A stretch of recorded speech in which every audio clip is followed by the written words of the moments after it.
Melio, sejak kapan menyukai atau hobi mengurus burung? Kalau hobi mengurus burung memang udah dari kecil udah hobi burung. Eh,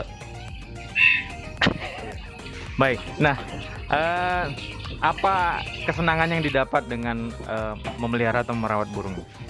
Kesenangan yang didapat mungkin ya gimana, memang pencinta burung dari kecil memang ada kesenangan tersendiri aja, merasa puas dengan ini burung sehat ini apa, lihat burung ini, dengar burung, suara burung, dengar ini, pokoknya ada kepuasan tersendiri gitu.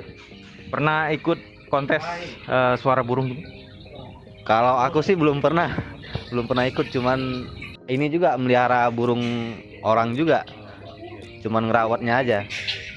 Nah, kalau dukanya atau apa yang mungkin pernah dirasakan gitu ketika memelihara burung ini yang tidak enak gitu?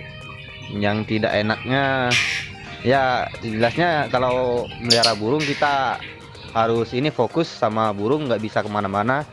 Pagi sore harus di ini di apa kandangnya mau dibersihin, makannya diperhatiin terus.